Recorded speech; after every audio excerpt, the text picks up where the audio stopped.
baay sama gars yi ba man essence sama mixtape bi sonal na ma Fall. Bawal yow ñun ñii taluñu mixtape ñun ndox mi lañu tal. comprendre nga yow rot ba amee tontu nga leen wax mixtape. c'est que gars yi da ngeen di génn gàmm quoi yow ndox mi lu ñu mën.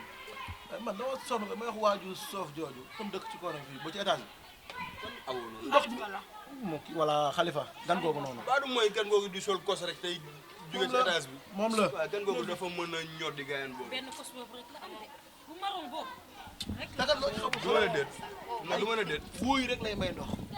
booy moom daal am na ñu fi tane lu mu bon bon am na ñu muy may fii ndox tamit. Chérif yow est-ce que may na la ndox non may ma sax mais gis naa muy may ndox tamit. man bàyyi sa caaxaan yi Chérif ah barki démb de dama may si woon ndox. li ma lay wax rek jigéen ñi rek lay may ndox te pourtant ñun ñëpp soxla ndox waa ji defee la. mais bu leen ko xeebal loolu yéen tamit. nekkal ci jàmm yow. lu mu la mënal tey suba boo demee ci moom doo ko fa fekkaat de. jamais ñor di kat la waa ji li muy woote yëpp dara nekk ci. xamoo leen ko sax ak benn kosam boobu toog. dencal ngeen ko daal. dama ko xamal.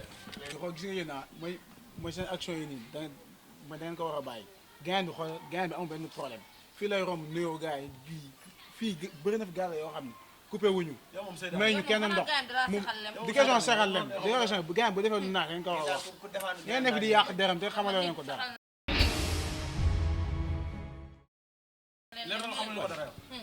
non di question xamal dara da ngeen war a maanu gain bi keroog fii la romb na fii génn fi si woon ndox maye mais am na fi ñoo xam seen kër coupé ñu te maye ñu kenn ndox xam naa da leen di bokk ak lii bokk ñaan ñi da leen di bokk ak lii. mais moo tane ñu defu dara nee na siwa ndox dañoo yàpp leeram rek yow yaa ko waaj a yem yaa ko waaj a yem.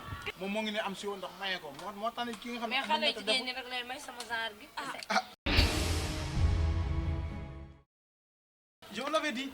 mais loo ko jigéen waxee xanaa nga mën a noppi. doo rafetul nag du la ko may ah ñoom xale yi jigéen ñi ñoo la wax loolu. non kon doo noppi quoi. rafetul du la ko may bàyyi yàq der waaw xale yi doo nga may. parce que lan da ngeen nekk ci koñ bi yow xam naa lépp. dafa mel ni leen ñoo de bàyyi. ah man de sa waay. man ak noonu man.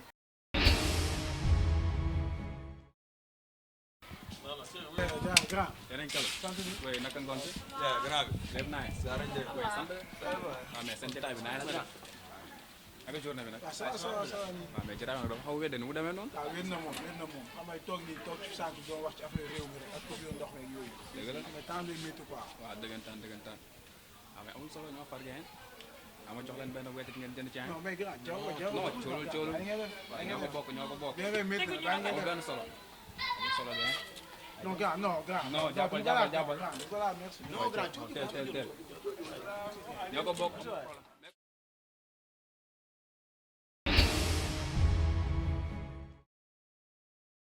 li ngeen fi wax lépp mu ñëw jox leen 10 000 ngeen jël. naa ko jël waaw dégg Nday gelato bi jënd Nday ko suy nga ma Nday dégg lii bu boobu ko lekk woon xale yi jigéen ñi ñoo koy lekk.